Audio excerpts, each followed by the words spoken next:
some lenders in the bridging space who are doing bridging loans to, people's individual names who only own one asset. I think you've got to be very careful of what pain could be around the corner. One thing I've always preferred doing is dealing with lenders who at least have principal equity in deals. Yeah. Because otherwise, A, there's very little care. And B, you don't really deal with a decision maker, or you're not dealing even with a business that is the decision maker.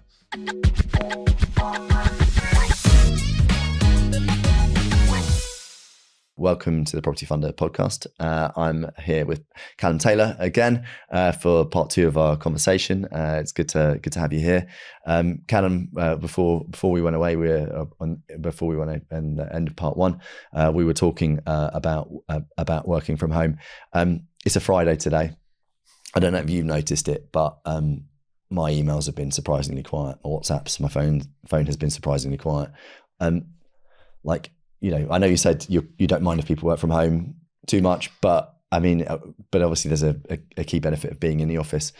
Do you think Fridays become like not even a half day in this country? Like, is it? It's ridiculous, no? Yeah, I think I could be on the golf course on a Friday afternoon, and you pretty much guarantee you won't get a phone call or an email. But I also think on our policy on working from home, I'm happy for people to work from home, but one day a week. I always find it scary when someone says that day, I want that day to be a Monday or a Friday, because what does Monday and Friday tie into? It's long weekends. Interesting one that. Working from home doesn't mean it gives you an opportunity to hang up your laundry. It doesn't mean it gives you an opportunity to do any of those things that you wouldn't be able to do in an office. It really should just mean that you don't have to travel to work. And maybe you just need a bit of peace and you can get some admin stuff done. So I think there certainly is positives to it. Like, I find when I work from home in the evenings, I probably can do in 2 or 3 hours what I can probably do in a whole day. But I think, especially in our industry, looking at Fridays should be the day you're in the office most of the time, because Friday is the day completions happen. Just by nature. That's the day that deals get done, right? So I don't know if you found, like I have, I can't remember the last time. Well, I can, but figuratively speaking, deals don't feel like they happen on Fridays anymore. No, people feel like they pretend to get deals on a Friday and they'll happen on Monday, or they'll rush to get it done on a Thursday. Yeah, and it just seems a little bit backwards. What do you think of this sort of this move to 4-day weeks, 4-day working weeks for some companies? It's absolutely nuts. I think maybe there's maybe some excuses and there's some instances where it makes sense, but in a service-led business, some people might only want to talk about their mortgage on a weekend. They might not be able to talk about their mortgage Monday to Friday. So if you get rid of another day for them, it just I wouldn't mind if everyone else does it, because we won't do it, and it's would be opportunity, but it's all a bit crazy. Yeah, I think the worst thing is that people expect 5-day a week wages for effectively working the best part of 4 1/4. You're getting at best. What I worry about is that you get at best an hour or two's worth of work out of someone on a Friday. You even had some companies in the States who said in the summer, well, basically just take Friday afternoon off. Yeah, because it was almost like they were waving the white flag. Yeah, no. My partner's business, she worked for American-based business. They did the same. Summer was Friday half days. But again, I think it's hard because they've obviously adopted that rule because it's an American-based business. But in America, you have a hell of a lot less holiday. Yeah, you have there's quite a lot of national holidays and stuff like that, bank holidays. But there's not, they don't get 25, 30, or 35 days that people who've been at a business a long time, whatever your incentives might be, get. Like you do in Europe. I guess that's an interesting dynamic. But the problem is that if that comes over here, when you're already getting the best part of a week's holiday every other month, and then you start effectively saying, well, all right, well, effectively half of 1 day a week on top of that, you can take that off, and it just becomes a bit of a slippery slope, doesn't it? And it does. So I think it's something that it's interesting what do you make of a lot of these big banks now calling their staff into the office 5 days a week full time? I think the hard thing is that businesses, it's even harder than ever to make a bottom line. Yeah. Right. You've got all these costs going up. You've got the government asking people, businesses to put their hands in their pockets. And businesses are probably looking at it and going, well, okay, is this as efficient as we can be? And the answer most likely is no. So, what's the first thing you're going to do? The first thing to do is to make sure your efficiency is as good as it can be. I personally would rather pay someone within my business more to do 1.5 people's roles because they're a hard worker, than have 3 people doing, 2 people's roles because they're working from home 2 days a week. And I think, there's it's hard for me to say it because I'd say, I'm young enough to be classed as some sort of, we were talking about this earlier, I'm not sure what Gen I am. Are you a Gen Z or are you a millennial? You have to tell me. What year were you born in? 93. You're just about a millennial. Just about a millennial. Yeah. But there is certainly a culture of, you don't need to work as hard anymore. People can't tell you what to do. People, you've got all these things that you should be allowed. What can this business do for me, rather than the attitude of what can I do for them. There's Elon Musk was tweeting as he does, and always posting on X, with his sort of Doge Department of Government Efficiency hat on, and he said that less than half of all federal buildings in the US are occupied at the moment because of everyone who working for the US government is working from home, and I think he's calling for mandatory like office working for the employees.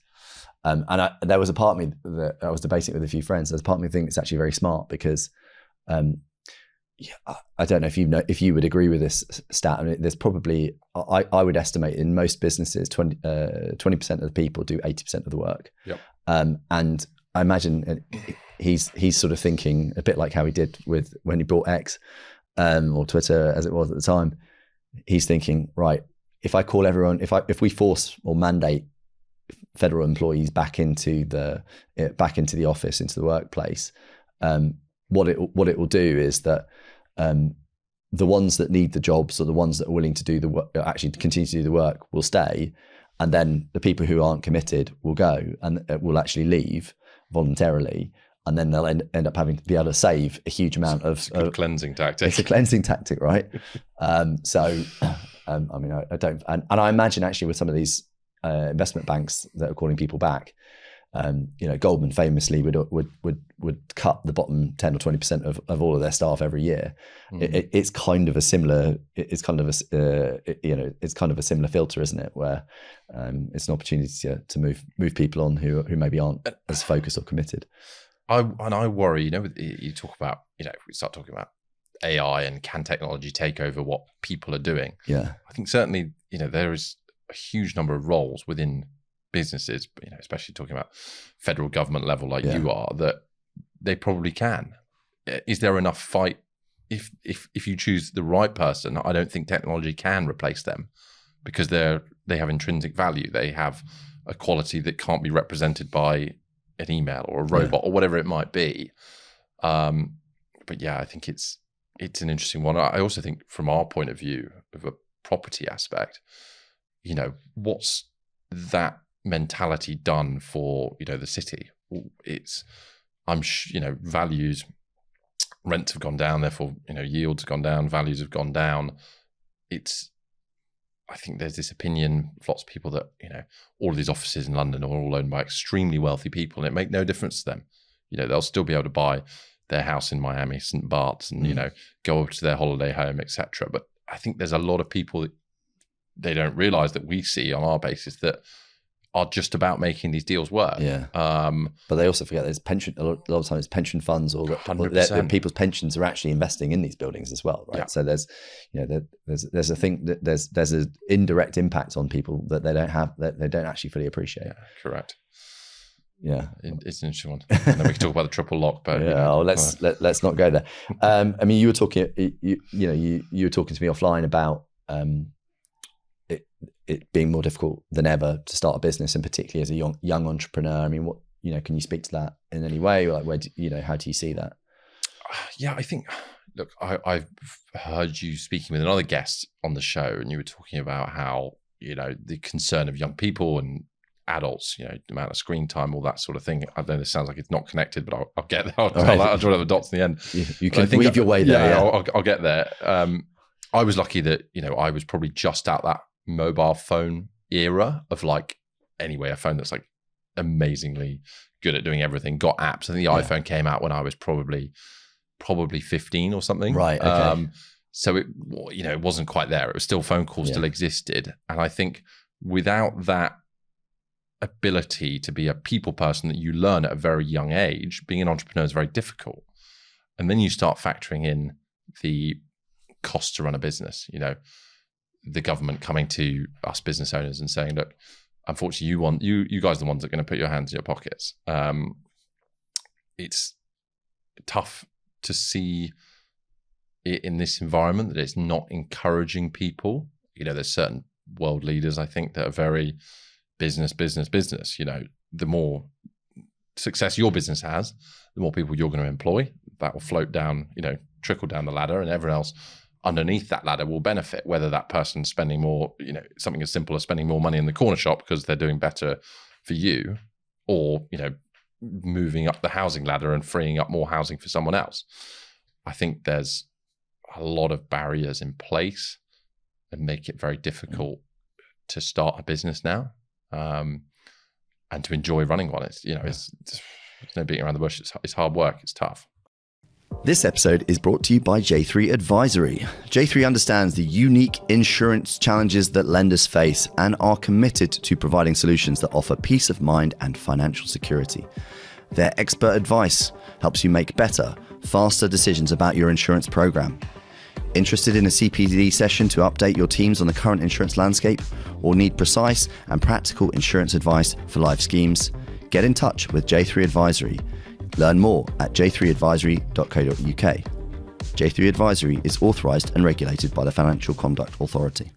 I think one of the things that's not being talked about enough yet, because obviously we've got the increase in employers' NI, and we were talking offline about Sainsbury's cut 3,000, announced that they're going to cut 3,000 jobs, which is really significant, actually. I mean, and these are not people who are, these are people who are kind of, at the bottom rung of society. A lot of them, the entry-level jobs don't require much in the way of qualifications. And this is a function of the fact that you don't need, employers are looking at that. I think it's going to cost Sainsbury's £130 million extra a year in, off their bottom line. And so companies are therefore incentivized to not employ as many people. 100%. But I think the next thing that we have to start thinking about is that, right, you're an entrepreneur, you've got a growing business, you're looking to hire people, particularly young people. Sometimes those hires don't work out because, they don't have the right personality. They're not, they don't have the right mindset, fill in the blank. We're in a similar position, obviously a little bit bigger in terms of headcount, but, SME owner, right? If that employee doesn't work out right now, you have got up to 2 years that you can say, look, sorry, John, Jemima, whatever you call yourself, it's not working out. I'm really sorry. We need, we're just gonna have to let you go. All right. You don't have to have it. You don't have to follow any process. You don't have to have any cause for that. Right. Invariably, and that has made the UK a very, very attractive place to do business for international companies, because there's an old saying, there's a saying that I read online, which is never follow the British way of funding healthcare, never follow French employment practices. Well, what the government's planning to do is we've already got the NHS, so we're already kind of screwed there, and then we're about to follow kind of French/German employment laws, right? And so all of a sudden, people have day one employment rights, which means you have to then, so you're going to have to be much more selective about how you hire people. So consequently, if you don't need to have people in the UK, you can get a workforce in South Africa that's on the same time zone, speaks perfect English because they're effectively native, or you can do that in India, or you can do it in the Philippines or wherever. But it doesn't, a lot of these functions don't have to be in the UK. It almost feels, it feels incredibly dangerous for the wider UK economy.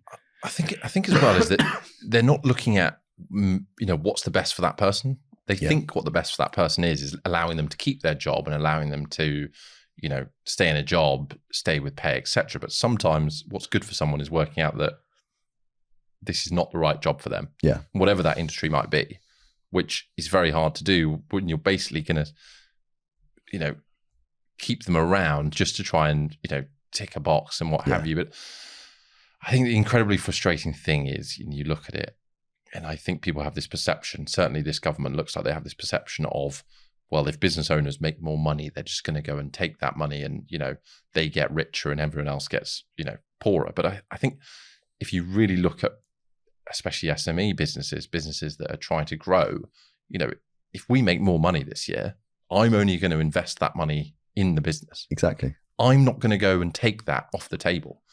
And so you look at a business like Sainsbury's, they're laying off those jobs, it was obvious. You could have taught a 6-year-old that people weren't just going to accept the tax rises. They've got shareholders. They've got people they've got to answer to. And those shareholders aren't fat. Again, they're not fat cats. Correct. They're pension funds. These are people's pensions. That, Or some little old lady who bought some, 100 Sainsbury's shares however many years ago. Yeah. And that might be her kid's inheritance, or, that's a smaller, whatever it might be. So, they're going to want their institution they've invested in to do the best with, their money. You wouldn't want to put your money in the bank and then hear that they're just starting to give it away. Yeah, exactly. So I think, it's incredibly short-sighted and stupid to think that business owners are just going to suck up, just suck up the costs because they can't afford to do so. The economy is not strong enough to allow that. And also the understanding that we will reinvest that money. The better my business does, the more people I'll hire, which will then in turn create more, wealth, more, tax for everyone else and can benefit all these things that they're trying to do. I was listening to the radio the other day and they were talking about unemployment figures and the number of vacancies available and the number of people in payroll jobs, and all the figures had gone in the wrong direction, to which is what you can expect. Yeah. And then we can start talking about, driving people out of the country, how many people I know. 5 years ago, I didn't know anyone who'd moved to Dubai or Portugal. And now everyone's talking about it. Now I know multiple people who've either done it or are talking about it. And you just think, how does this start to make sense? Look after your own first. Because we're driving away these wealth creators, the people who pay the tax, 100%. They're being driven away. If my son was got to 18 and said, I'm going to set up this business, and I thought it was a good idea, I'd say, first of all, go and, register it. Go and register it offshore and go and, do whatever. And you might have to run the business here, but it doesn't make sense to do it here anymore. Yeah. I'm sure a lot's changed still. A lot can change by then, but yeah. Yeah. Obviously we had this week was the inauguration of President Trump. I know you're a fan. Do you look enviously at the US right now from a business point of view? Do you sort of look at that and think that of what might have been, or what the opportunity we might have if we followed a similar path politically? Yeah, definitely. I think he's people, it's very hard. People say you can't like the guy, you can't support the guy, you can't do this, that, and the other.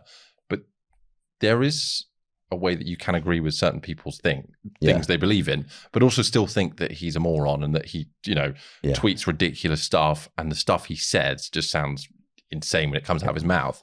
But when you actually look at the kind of bottom line, yes, I would much prefer to be a business owner with him as the leader of the country than the current setup we have. I think every business owner you ask would, depends what sector, I suppose, but certainly say the same thing.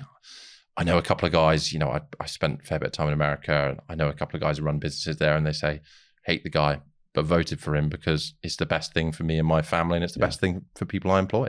Yeah. I mean, you can, you can simultaneously disagree with lots of things that he says, but then also look at, but you also have to acknowledge the stuff that he gets right. Yeah. And I think, for sure, he, like, for example, if you want to have low inflation, if you want to have a manufacturing sector that works, you need to have cheap energy. Unfortunately, to have cheap energy, you've got to have, you have to allow for some form of hydrocarbon strategy in that, as well as nuclear and all the renewable stuff. Otherwise you're forcing yourself into a really negative position. Now, as the owner of wind turbines in this country, I could say very selfishly, you got some, do you? My family, not me own my own, but it's a family in the garden. Yeah, exactly. On my brother's farm, I might add. You could say selfishly, oh well, actually, it really suits me because high energy prices benefit us.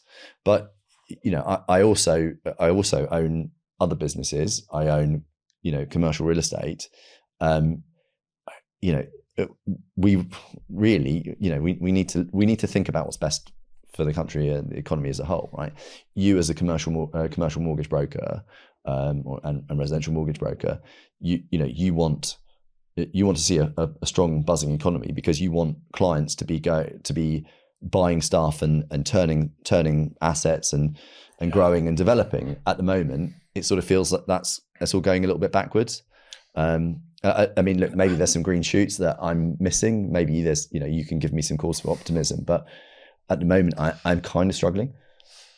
Yeah, I think, look, this is one thing, do I agree that the NHS needs more funding? Yes. Do I agree that... I don't agree with that. Certain things, in certain places do need more money, that whatever it might be, yes, there's certain things I agree with. But I think someone sent me this very, you spend your life scrolling through random reels on Instagram, you see stuff. Somebody sent me this thing, and it was the contrast between, I think you find it actually, I think it was on GB News or whatever, and it was Keir Starmer's first speech as Prime Minister, and it starts with tough times ahead. Yeah. Where this is going to hurt, this is that and the other. And whether that be the truth or not, there's surely, the leader, the manager of a football team doesn't come out and say, we're shit. Yeah. This is going to be tough today because they're a lot better than you and you're crap. So just, get on with it. And then to looking at Donald Trump, who of course the country has loads of problems and he could have been negative. He starts by saying, whatever he said, I'm back. Yeah. This is going to be the greatest 4 years in America, whatever. And whether you believe it is or isn't, at least it's trying to be positive. I feel like there's a lot of, negative energy of, there's not, people don't enjoy other people being successful anymore. I don't think. I think there's this concept in the UK of sort of tall poppy syndrome that I think Australians suffer from it as well. But it's like we hate to see people being successful, and we don't celebrate each other's successes. Mm. There's this sort of desire to knock people down, which I think that mindset and mentality in the States is completely the opposite. If you've had a failure, it's almost like like everyone has to have a failure because it's just part of the journey, part of the success. Whereas if you have one failure, it's the only thing people ever, or you do one thing wrong in your life, it's the only thing people actually ever talk about you in public discourse. And it's like, well, that's not how we move forward. We need to be positive. Yeah. We must have gone wrong somewhere, right? I mean, America's the largest economy in the world. It's got the most. There's loads of stats that are positive, is what I'm trying to say. Well, think about it. Think about it rationally, right? Think about the pioneer spirit, right? You're coming you're going from some shtetl in Eastern Europe. You're going from some village in Italy, or fill in the blank, right? You're literally crossing an ocean to effectively an uninhabited land. You've got to have a hope. You have to have a natural intrinsic hope or optimism to be willing to travel so far away from home, from everything and hold dear, to go to effectively, in some cases you're going across the sort of Great Plains, where you're going to probably have your head stoved in by some Native American tribe. to almost near certain death, you've got to have absolute will. You have to be a bit of a nutter, and you need to have a positivity and an optimism that things will be better on the other side. So I think that I think that there is something intrinsic about the American psyche that just comes from that sort of natural pioneer spirit. But they all believe in it though, don't they? They all believe, it's the American dream. Whereas, don't you say, we must have maybe gone wrong at some stage. Maybe this, we thought someone else will do it for me. Yeah. Someone else will, Britain was the greatest, country in the world at one stage. It's controlled, what was it, a third of the world's surf. But but Britain always used to got off, even in battles, right? Waterloo, right? We talk about the Battle of Waterloo. Britain hired German mercenaries to win that battle. Entrepreneurial, at least. Yeah, very entrepreneurial. Yeah, it was resourceful, right? So I don't know. I don't want to be negative. It's frustrating because I don't really want to be negative. I sort of felt like, I feel like 4 or 5 years ago, just pre-COVID, and even during even 21, even in 21. There was this real surge of optimism. Everything had great momentum. Things are going in the right direction. And we have so much to be grateful for in the UK right now. There's a lot of we have so many good things. It just seems that the people that have run the country, and blue and red, they just seem to be experts at shooting themselves in the foot continuously. So they're very good at screwing things up. I think that's for sure. But I think, like you said, it doesn't feel like it's anything that's particularly difficult to fix, or it's going to take a long time to fix. But it feels like there's just a mentality issue and a positivity that's lacking. Maybe you're the guy. Yeah, I don't know. I think less X, more LinkedIn, hey? Let's turn it back a bit more to business. We've seen a specialist lender be exposed by an Al Jazeera expose about the laundering of money of I guess elites of an Asian government, or former elites of an Asian government. I won't name them for obvious reasons, but have you ever been approached to help launder some money for someone, or something similarly nefarious? I wish I could sit here and tell you that yes, there's this great story I've got. I mean, if not, do you know of people who have had that kind of tap on the shoulder? Could you? I certainly know of one situation where a lender was essentially encouraging someone to give them loan to own loans. Okay. With a long-term goal of having a setup abroad to acquire those properties. I think it did come out at one stage. There is a bit of information online. Like you, I can't say who it was, but there was a bit of information online. I think it did quite well to cover it up. And they're still operating that lender? Yeah, they're still operating. Okay. And I see terms sometimes they give out to clients. I look at them and just think, it's obvious. I mean, you wouldn't go near this. If I sent the same loan to you, you'd probably just send me some laughing emojis in response. Just go like, what is this pile of shite? And I want nothing to do with it. And, you see the terms go out of them. I mean, I'm talking about allowing clients to, service loans that are just like completely unserviceable. Like 900 grand, 50 grand a month. You're just thinking, where's that coming from? It's not let yet. Okay, so where's that coming from? But it's fine because it's almost a mechanism in place to hope that client trips up. But I think the difficulty you have is sometimes clients are in those positions. Yeah. I've done loans like that in terms of said to the client, look, this lender is not going to have your best interests at heart. You better make sure you don't miss a payment and you repay them on time, because it won't go well for you otherwise. That's your choice. There are no other options for you. And unfortunately, sometimes you're backed into that position. And I mean, do you Sadly, think... no one's asked me to launder any money. Yeah. Yeah. Well, they have, and I'm just not going to tell you. No. Do you think that there are a lot of instances of people, other brokers, just jamming clients into lenders, just for this, even though it's not the right loan for that? They're not either not the right lender or not the right loan for that client, just because, frankly, the proc's good, and and they need to get paid. I think there's also a lot of instances where brokers get overly greedy, where they are doing exactly what you're saying, which is jamming people into loans that probably aren't the best product for them, but potentially they, get paid more money by that lender, or, there's whatever there might be driving them to make that decision.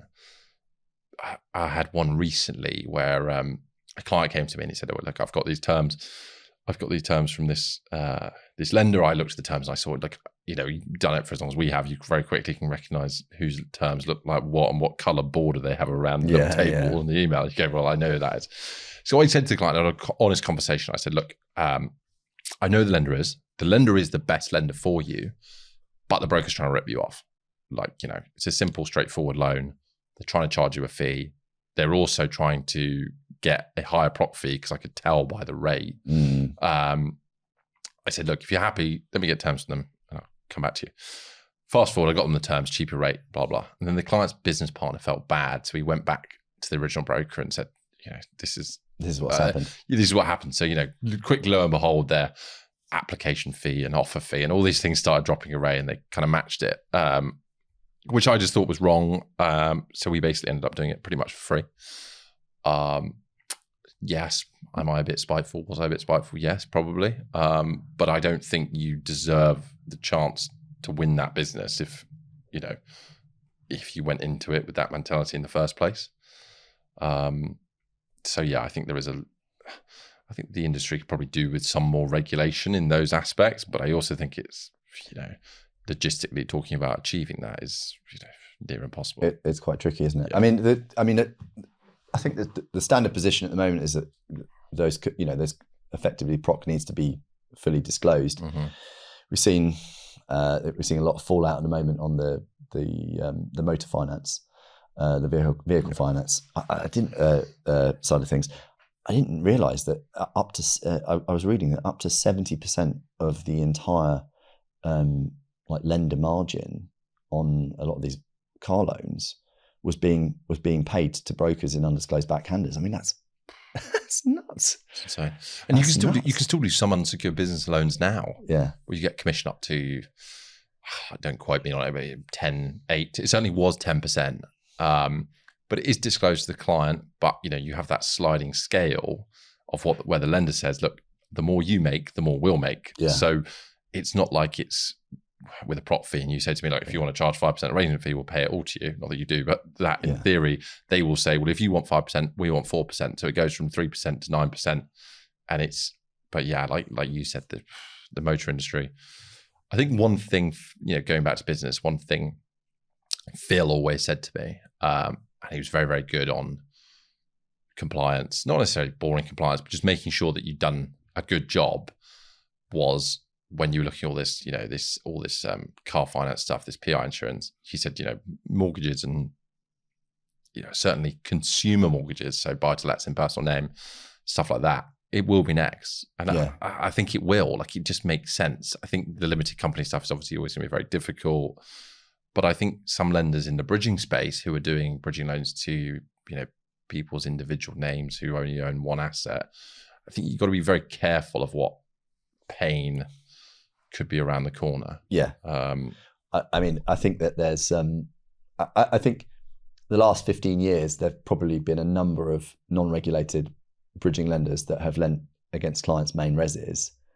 They might have tried to do the old business purposes trick, lending to third-party legal charge, that kind of thing. I mean, we always like to operate, when it comes to regs, we always like to operate within both the spirit and the letter of the law. But I think there've probably been plenty of lenders, I think, who have have lent directly to the client in the personal name against their main res, knowing that it was their main res, but just hope, winging a prayer, hot market, she'll be all right, she'll be all right, mate, type of thing. And, they won't get caught out. I imagine there will be a few bridge lenders at the moment who are probably sweating because market's not that great right now. And they'll have maybe written a few regulated loans knowingly or unknowingly, and knowing that they can't get out of them.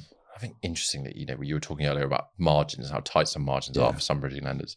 You only need one of those loans to go wrong and your funding line to turn around to you and go, talk me through how you decided this, and them to turn around and say, well, no, this is your penalty for doing that. Yeah. And very quickly, that whole business, is in a spot of trouble. But at the same time, I think lenders are so desperate to get a slice of the market that they'll do these sorts of things. They'll take a third-party charge. They'll, sign this waiver that says you don't live there. Yeah. Even though the value has been over, and I've got pictures of the kitchen where I can see your family portrait. Sign this waiver and kind of will go. But I think there's so many people so desperate for a slice of the pie that they're doing it. Yeah. I mean, speaking of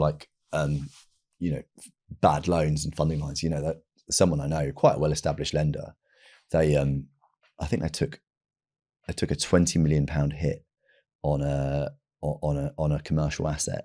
I think it's like a marina or something like that. And you think, wow, because that's not coming out of your whole warehouse line. That's coming out of your equity. Mm-hmm. And you're like, wow. And yet somehow, what amazes me is that this business is still lending, it's still carrying on, still trucking. I'm like, if I lost £20 million worth of equity on one deal, yep, I'd just be like, hit the red button, we're done. It just amazes me that like we talked about the guy who was part of the Al Jazeera expose. What I find remarkable about a lot of some of my peers, it's just like how Teflon they are. Just amazing. Yeah. Like next day tweeting like nothing even happened, like vote for us in this awards. Yeah, I think there's a lot of, I mean, hats off to them, but Jesus Christ, like I have shame, Yeah, there is a lot of smoke and mirrors, in this industry. I remember going for a deal with one lender who, pulled out on the day or day before completion. And at the same time, they're banging on LinkedIn and paying for adverts in our, industry newsletters and stuff. We get through, the magazines and stuff like that, about how great they are, this, that, and the other.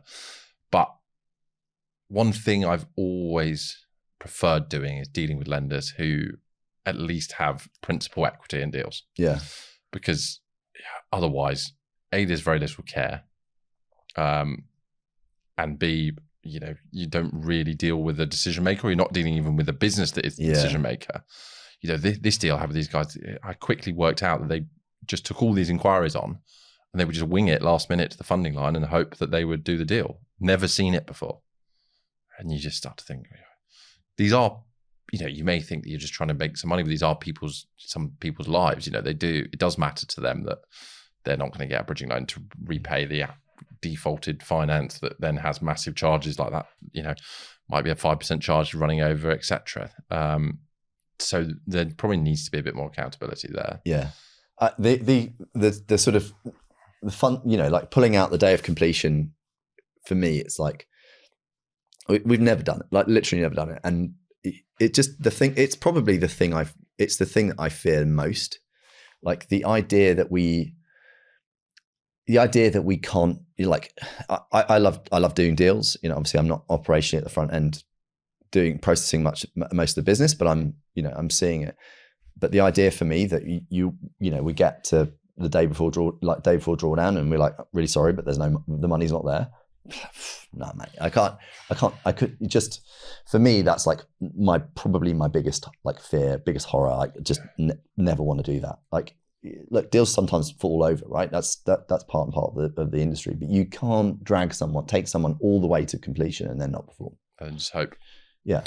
But does it boil back to the fact that people are so desperate to get a slice of this market and this space, short-term lending space, that they're willing to take those risks?